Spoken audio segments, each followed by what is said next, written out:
School college बंद हैं, flights रद्द हो रही हैं, हाईवे और मुख्य सड़कों पर ट्रक और गाड़ियां जला दी गई। यही कारण थी कि अमेरिका ने उसके सिर पर 135 करोड़ का इनाम घोषित किया था।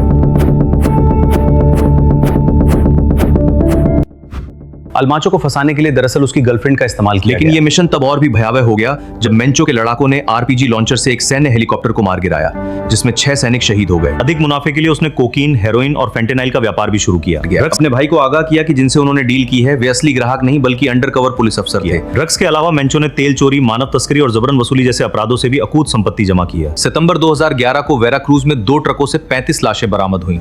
अमेरिका ने एल मेंचो पर इनाम की राशि बढ़ाकर $15 मिलियन कर दी है, फिर भी वो पकड़ में नहीं आ सका। ऐसी ही सच्ची घटनाओं पर आधारित 2D एनिमेशन डॉक्यूमेंट्री देखने के लिए अभी चैनल को लाइक और सब्सक्राइब करें। अमेरिका की सरहद से लगा एक देश इस वक्त धधक रहा है। सड़कों पर सन्नाटा है, स्कूल कॉलेज बंद हैं, फ्लाइट्स रद्द हो रही हैं और कई शहरों में गोलियों की आवाज गूंज रही है। हालात ऐसे हैं मानो पूरा सिस्टम ठहर गया हो। वजह है एक नाम, अल्माचो।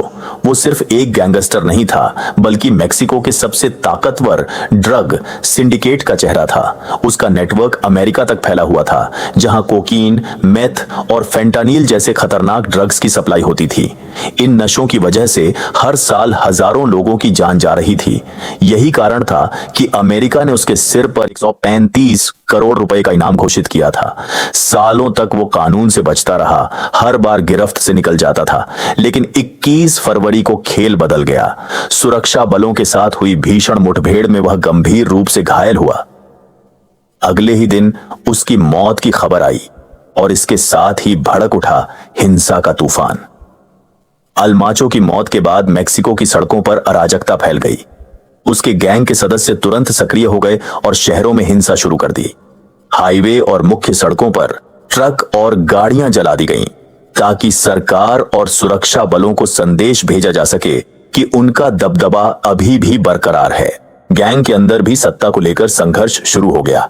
कई कमांडर एक दूसरे पर कब्जा जमाने के लिए लड़ने लगे और गैंग कई हिस्सों में बंट गया। यह अंदरूनी टकराव हिंसा को और बढ़ा देता है। कुछ इलाकों में पुलिस और सेना पर सीधे हमले हुए। कर्फ्यू और सुरक्षा बलों की भारी तैनाती के बावजूद आम लोग खौफ में जीने लगे। गैंग ने सोशल मीडिया और नार्को बैनरों के जरिए भी डर फैलाया। उन्होंने यह दिखाने की कोशिश की कि उनके लीडर की मौत से उनका नेटवर्क कमजोर नहीं हुआ। आम लोग, व्यापारी और नागरिक इस हिंसा का सीधा शिकार बने। हालांकि अल्माचो की मौत ने ड्रग्स के कारोबार को बंद नहीं किया। कार्टेल नेटवर्क इतना मजबूत है कि नए लीडर ने तुरंत नियंत्रण संभाल लिया और ड्रग रूट्स, अंतरराष्ट्रीय सप्लाई और हिंसा का काम जारी रखा। सिर्फ यह हुआ कि कुछ महीनों तक अस्थिरता और अंदरूनी संघर्ष देखा गया, लेकिन नेटवर्क ने जल्दी ही खुद को रीऑर्गेनाइज कर लिया। अल्माचो की मौत के बाद दिखा, यह पैटर्न साफ था। मेक्सिको के ड्रग कार्टेल्स एक पैरेलल सिस्टम की तरह काम करते हैं और सिर्फ एक व्यक्ति को खत्म करके उन्हें रोका नहीं जा सकता। उनके लिए यह लगातार चलने वाली लंबी और खतरनाक लड़ाई है।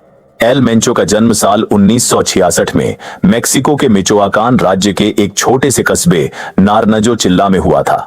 उसका शुरुआती जीवन माता पिता और 5 भाइयों के साथ एक बड़े मगर बेहद निर्धन परिवार में बीता। उस समय उनके पास आय का एकमात्र साधन एवोकेडो की खेती थी। मेक्सिको में एवोकेडो किसानों की स्थिति हमेशा से दयनीय रही है, क्योंकि इस क्षेत्र पर अक्सर ड्रग कार्टेल्स का कब्जा रहा है, जो गरीब किसानों को उनके पसीने की पूरी कीमत भी नहीं देते थे। उस दौर में एल मेंचो का परिवार भी इन माफियाओं के जुल्म सहने को मजबूर था। तब किसी ने कल्पना भी नहीं की थी कि इसी साधारण परिवार का एक लड़का भविष्य में मेक्सिको का सबसे खूंखार ड्रग माफिया बनेगा। आर्थिक तंगी के चलते एल मेंचो अपनी स्कूली शिक्षा भी पूरी नहीं कर पाया और महज 5वीं कक्षा में ही उसने पढ़ाई छोड़ दी। परिवार को सहारा देने के लिए वह छोटे मोटे काम करने लगा, लेकिन उसके सपने इन गलियों से कहीं बड़े थे। वह जीवन में कुछ बड़ा हासिल करना चाहता था और इसी चाहत में उसने अपना घर, शहर और देश तक छोड़ने का फैसला कर लिया। मेक्सिको से अवैध तरीके से सीमा पार कर वह अमेरिका जा पहुंचा। वहां उसने अपनी असली पहचान रूबेन ओसेगुएरा कवांतस को छिपाने के लिए कई नाम बदले और छोटी मोटी आपराधिक गतिविधियों में शामिल हो गया।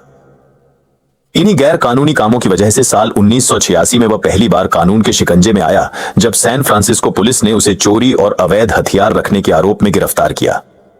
जेल से रिहा होने के बाद भी एल मेंचो नहीं सुधरा। उसने मेक्सिको अमेरिका बॉर्डर पर ड्रग्स की तस्करी शुरू कर दी। इसी दौरान उसे मेथाम्फेटामीन के व्यापार की बारीकियों का पता चला, जिसकी मांग अमेरिका में तेजी से बढ़ रही थी। यह उसके जीवन का वह दौर था जब वह ड्रग जगत के कामकाज को गहराई से समझ रहा था। साल 1989 में ड्रग्स बेचने के आरोप में उसे एक बार फिर सैन फ्रांसिस्को में गिरफ्तार किया गया और कुछ महीने जेल में बिताने के बाद उसे वापस मेक्सिको डिपोर्ट निर्वासित कर दिया गया। इसके बावजूद एल मेंचो के हौसले कम नहीं हुए। वह दोबारा अमेरिका लौटा और अपने बड़े भाई अब्राहम के साथ मिलकर नशीले पदार्थों के कारोबार को आगे बढ़ाने लगा। साल 1992 की एक घटना से उसकी चालाकी का अंदाजा लगाया जा सकता है। सैन फ्रांसिस्को के एक बार में वह और उसका भाई अब्राहम हेरोइन की एक बड़ी डील करने पहुंचे। डील की मुख्य जिम्मेदारी अब्राहम की थी और मेंचो सिर्फ निगरानी कर रहा था। वापस लौटते समय जब उसने पैसों की गड्डी देखी तो उसे शक हुआ। नोट बहुत ही व्यवस्थित और साफ सुथरे तरीके से पैक किए गए थे। एल मेंचो ने तुरंत अपने भाई को आगाह किया कि जिनसे उन्होंने डील की है वे असली ग्राहक नहीं बल्कि अंडरकवर पुलिस अफसर थे। मेंचो का यह शक बिल्कुल सही साबित हुआ, लेकिन तब तक काफी देर हो चुकी थी। पुलिस ने उसकी सारी गतिविधियों का कच्चा चिट्ठा तैयार कर लिया था और उस घटना के मात्र 3 सप्ताह बाद ही उन दोनों को गिरफ्तार कर लिया गया। जब उन्हें अदालत में पेश किया गया तो शुरुआत में एल मेंचो ने खुद को बेगुनाह बताते हुए सभी आरोपों को खारिज कर दिया, परंतु जब उसे धमकी दी गई कि उसके सच न बोलने पर उसके बड़े भाई को आजीवन कारावास हो सकता है, तो भाई की सुरक्षा के लिए उसने अपना अपराध स्वीकार कर लिया। इसके पश्चात उसे पश्चिमी टेक्सास की बिग स्प्रिंग करेक्शनल सेंटर नामक निजी जेल में 5 साल की सजा काटने के लिए भेज दिया गया। जेल के इसी समय के दौरान वह कई ऐसे अपराधी युवकों से मिला जो भविष्य में उसकी गैंग का मुख्य हिस्सा बनने वाले थे। यहां 3 साल बिताने के बाद 1997 में उसे पेरोल पर रिहा कर वापस मेक्सिको डिपोर्ट कर दिया गया। मेक्सिको लौटकर एल मेंचो ने एक बेहद चौंकाने वाला फैसला लिया। उसने जलिस्को स्टेट पुलिस ज्वाइन कर ली। वह काबो कोरिएंट्स और तोमातलान में एक पुलिस अधिकारी के रूप में तैनात हुआ। असल में वह बार बार पकड़े जाने से तंग आ चुका था और पुलिस के भीतर रहकर उनके काम करने के तरीकों और काउंटर इंटेलिजेंस को समझना चाहता था ताकि भविष्य में अपना रास्ता साफ कर सके। आगे चलकर यह अनुभव उसके बहुत काम आया। कुछ समय बाद पुलिस की नौकरी छोड़कर वह ड्रग्स के कारोबार में अपनी पहचान बनाने के लिए मिलेनियो कार्टेल में शामिल हो गया। उसकी पहली जिम्मेदारी हिटमैन के रूप में कार्टेल के संस्थापक अरमानो वेलेंसिया कॉर्नियल की सुरक्षा करना थी। पुलिस ट्रेनिंग के कारण वह इस काम में काफी निपुण था। अपनी तरक्की को और तेज करने के लिए उसने रोजालिंडा गोंजालेज वेलेंसिया से विवाह किया, जिसके परिवार का मिलेनियो कार्टेल में काफी दबदबा था। 2003 में जब मैक्सिकन अधिकारियों ने अरमानो को गिरफ्तार किया तो लॉस जेतास ने मिलेनियो कार्टेल पर हमले शुरू कर दिए। खुद को बचाने के लिए मिलेनियो कार्टेल को एल चापो के सिनालोआ कार्टेल की सहयोगी इकाई बनना पड़ा, जिसे नाचो कोरोनेल संभाल रहे थे। मेंचो यहां कोरोनेल के अंगरक्षक के रूप में काम करने लगा। उस समय एल चापो को जरा भी अंदाजा नहीं था कि यह मामूली बॉडीगार्ड एक दिन उसका सबसे प्रबल प्रतिद्वंद्वी बनेगा। वक्त के साथ मेंचो की ताकत बढ़ती गई और वह कुशल शूटर्स की एक ऐसी टीम का नेतृत्व करने लगा जो उसके एक इशारे पर मौत का तांडव मचा सकते थे। 2010 में एक सैन्य छापेमारी के दौरान नाचो कोरोनेल की मौत और टॉप लीडर ऑस्कर नावा वेलेंसिया की गिरफ्तारी के बाद मिलेनियो कार्टेल 2 फाड़ हो गया, लॉस टोरोस और ला रेसिस्टेंसिया। मेंचो लॉस टोरोस का नेतृत्व कर रहा था। जलिस्को में वर्चस्व की इस लड़ाई में मेंचो ने इतनी क्रूरता दिखाई कि सड़कों पर खून की नदियां बह गईं और शहर का मर्डर रेट 2 गुना हो गया। विरोधियों को खत्म करने के बाद उसने अपने संगठन का नया नाम cartel D Jalisco नुएवा generation CJNG रखा। अपने प्रभाव को बढ़ाने के लिए उसने लॉस जेतास को निशाना बनाया, जो मेक्सिको का सबसे हिंसक कार्टेल माना जाता था। मेंचो ने जीटा किलर्स नाम का एक ग्रुप भी बनाया और प्रोपेगेंडा के जरिए खुद को जनता का रक्षक घोषित किया। 20 सितंबर 2011 को वेरा क्रूज में 2 ट्रकों से 35 लाशें बरामद हुई, जिसे CJNG ने लॉस जेतास के लिए एक चेतावनी बताया। मेंचो ने लॉस जेतास की ही रणनीति अपनाते हुए अपने संगठन को एक आधुनिक सेना की तरह तैयार किया, जिनके पास पुलिस से भी बेहतर हथियार और सैन्य वर्दी थी। सोशल मीडिया पर हिंसा के वीडियो डालकर और गरीब युवाओं को लालच देकर उसने 5000 लड़ाकों की एक निजी फौज खड़ी कर ली। जल्द ही CJNG ने मेथाम्फेटामाइन मेथ के उत्पादन में महारत हासिल कर ली और जंगलों में छिपी 100 से अधिक लैब बना ली, जहां जबरन लोगों से काम कराया जाता था। अधिक मुनाफे के लिए उसने कोकीन, हेरोइन और फेंटेनाइल का व्यापार भी शुरू किया। ड्रग्स के अलावा मेंचो ने तेल चोरी, मानव तस्करी और जबरन वसूली जैसे अपराधों से भी अकूत संपत्ति जमा की। वह मेक्सिको के अपराध जगत का वह उभरता सूरज बन गया था जिसने न केवल अन्य कार्टेल्स का धंधा चौपट किया बल्कि अंतर्राष्ट्रीय सरकारों की नींद भी उड़ा दी। अधिकारियों के लिए एल मेंचो की सबसे बड़ी चुनौती उसका हिंसक और अडिग स्वभाव था। जहां अन्य ड्रग माफिया भ्रष्टाचार और रिश्वत के दम पर अपना काम निकालते थे, वहीं मेंचो का एकमात्र कानून मौत था। वह अपने रास्ते में आने वाले किसी भी व्यक्ति को खत्म करने से पहले 2 बार नहीं सोचता था, फिर चाहे वह पुलिस, सेना, राजनेता, न्यायाधीश या पत्रकार ही क्यों न हो। जब भी प्रशासन उसे पकड़ने की कोशिश करता, उसके लड़ाके सड़कों पर चक्का जाम कर देते और दुकानों व वाहनों को आग लगाकर उसे सुरक्षित निकलने का रास्ता देते थे।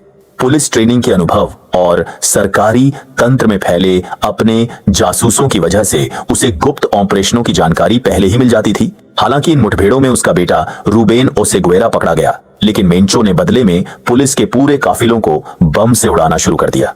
2015 में उसके द्वारा किए गए हमलों में 15 पुलिस अधिकारियों की जान गई, जो मेक्सिको के इतिहास के सबसे भीषण हमलों में से एक था। जब स्थानीय पुलिस उसकी मशीन गन और 50 कैलिबर स्नाइपर राइफल्स जैसी सैन्य शक्ति के सामने कमजोर पड़ने लगी, तो सेना को ऑपरेशन जलिस्को की जिम्मेदारी सौंपी गई। लेकिन यह मिशन तब और भी भयावह हो गया जब मेंचो के लड़ाकों ने आरपीजी लॉन्चर से एक सैन्य हेलीकॉप्टर को मार गिराया, जिसमें 6 सैनिक शहीद हो गए। इसके बाद पूरे जलिस्को में बड़े पैमाने पर आगजनी की गई। एल मेंचो अपनी अवैध कमाई का बड़ा हिस्सा अत्याधुनिक हथियार खरीदने में खर्च करता था, जिससे उसने न केवल सरकार के हाथ बांध दिए बल्कि अपने प्रतिद्वंदियों का भी सफाया कर दिया। उसने सीएसआरएल कार्टेल से अवैध तेल व्यापार छीना और लॉस जेतास की ड्रग टेरिटरीज पर कब्जा कर लिया। उसका एकमात्र उद्देश्य उस खेल के सबसे बड़े खिलाड़ी को हराना था, इसलिए उसने मेक्सिको के सबसे विशाल संगठन सिनालोआ कार्टेल के खिलाफ भी युद्ध छेड़ दिया, जहां वह कभी खुद एक मामूली बॉडीगार्ड हुआ करता था। एल मेंचो के बढ़ते हमलों और अपने गिरोह के सदस्यों की निरंतर मौतों को देखकर सिनालोआ कार्टेल के प्रमुख एल चैपो ने 2015 में उसके साथ एक समझौता किया। इस संधि के तहत दोनों ने अपने अपने तस्करी मार्ग और क्षेत्र बांट लिए और भविष्य में एक दूसरे पर हमला न करने का वचन दिया। हालांकि 2016 में जैसे ही एल चैपो की गिरफ्तारी हुई और उसे अमेरिकी जेल में उम्र कैद की सजा मिली, मेंचो ने तुरंत इस समझौते को तोड़ दिया। उसने अमेरिका में प्रवेश के 2 प्रमुख स्मगलिंग पॉइंट्स सिउडाड जुआरेज और तिजुआना पर नियंत्रण पाने के लिए सिनालोआ कार्टेल के लोगों का कत्लेआम शुरू कर दिया। इस खूनी संघर्ष के कारण कोलिमा जैसे क्षेत्रों में हत्या की दर 3 गुना बढ़ गई। मेंचो की क्रूरता यही नहीं थमी। अगस्त 2016 में उसने जलिस्को के एक रेस्टोरेंट से एल चैपो के 2 बेटों का अपहरण कर लिया। हालांकि भारी फिरौती और भारी मात्रा में ड्रग्स देने के बाद उन्हें छोड़ दिया गया, लेकिन इस घटना ने स्पष्ट कर दिया कि एल चैपो का युग समाप्त हो चुका है और अब मेक्सिको का नया डॉन एल मेंचो है। समय के साथ मेंचो और उसका संगठन सीजेएनजी और भी शक्तिशाली होते गए। 2020 में उसने मेक्सिको सिटी के सबसे सुरक्षित इलाके में पुलिस प्रमुख ओमार गार्सिया हरफुच पर जानलेवा हमला करवाया, जहां उनकी गाड़ी पर 400 से अधिक गोलियां बरसाई गईं। इस हमले में ओमार तो बच गए, लेकिन उनके अंगरक्षकों की मौत हो गई। इसके बाद मेंचो ने एक फेडरल जज और जलिस्को के पूर्व गवर्नर की भी हत्या करवा दी। उसने मेक्सिको के राष्ट्रपति और कई उच्चाधिकारियों को धमकियां देकर पूरे प्रशासन में खौफ पैदा कर दिया। आज एल मेंचो का आतंक इतना फैल चुका है कि मेक्सिको के 32 राज्यों में से 31 पर उसका प्रभाव है और उसका नशीली दवाओं का काला साम्राज्य दुनिया के 7 में से 6 महाद्वीपों तक विस्तृत हो चुका है। अमेरिकी agency drug enforcement administration DEA के आंकड़ों के अनुसार CJNG का प्रभाव अब अमेरिका के सभी 50 राज्यों और दर्जनों अन्य देशों तक फैल चुका है। अमेरिका में तस्करी होने वाले कुल नशीले पदार्थों का लगभग 1/3 हिस्सा इसी कार्टेल द्वारा पहुंचाया जाता है। ये संगठन हर महीने भारी मात्रा में कोकीन और मेथाम्फेटामाइन की सप्लाई करता है, जिससे अरबों डॉलर का अवैध व्यापार होता है। मैक्सिकन सरकार के मुताबिक एल मेंचो के इस गिरोह के पास करीब $50 बिलियन की संपत्ति है, जबकि स्वयं मेंचो की व्यक्तिगत नेट वर्थ $1 बिलियन के करीब है। वर्तमान में मेक्सिको पर मुख्य रूप से 2 ही कार्टेल्स का वर्चस्व है। एक सिनालोआ कार्टेल, जिसके सितारे एल चैपो और एल मायो की गिरफ्तारी के बाद गर्दिश में हैं, और दूसरा CJNG, जिसने मात्र 1 दशक में वह मुकाम हासिल कर लिया जिसे पाने में दूसरों को कई दशक लग गए। मेंचो का संगठन अब तेजी से सिनालोआ के गढ़ों में घुसकर अपना साम्राज्य बढ़ा रहा है। इस बढ़ते खतरे को देखते हुए अमेरिकी और मैक्सिकन एजेंसियों ने मेंचो के कई करीबियों और परिवार के सदस्यों जैसे उसके बेटे रूबेन, भाइयों और पत्नी रोसलिन को जेल की सलाखों के पीछे पहुंचा दिया है। 2020 के एक विशेष अभियान में DEA ने भारी मात्रा में नकदी जब्त की और सैकड़ों सदस्यों को पकड़ा। फिर भी एल मेंचो कानून की पहुंच से बाहर है। 2022 में उसकी मृत्यु की अफवाहें भी उड़ी, लेकिन अधिकारियों ने इसे उसे बचाने की एक साजिश करार दिया। अमेरिका ने मेंचो पर इनाम की राशि बढ़ाकर $15 मिलियन कर दी है। फिर भी वह पकड़ DDDH में नहीं आ सका। इसकी मुख्य वजह उसकी शातिर सोच और गुमनाम रहने की कला है। पाब्लो एस्कोबार और एल चैपो के विपरीत मेंचो को भीड़ DDH भाड़ी DDH और चर्चा में रहना पसंद नहीं है। वह जंगलों और दुर्गम पहाड़ों में छिपा रहता है और नशे से दूर एक बेहद अनुशासित जीवन जीता है। नशीली दवाओं की इस दुनिया में जहां सत्ता अस्थायी होती है, आज मेंचो उस शिखर पर है जहां कभी एस्कोबार और चैपो हुआ करते थे। एक तरफ शातिर एल चैपो था जो 2 बार जेल से फरार हुआ, तो दूसरी ओर एस्कोबार था जिसने अपनी शर्तों पर जेल जाना स्वीकार किया था। लेकिन मेंचो ने अब तक खुद को पूरी तरह रहस्यमय बनाए रखा है।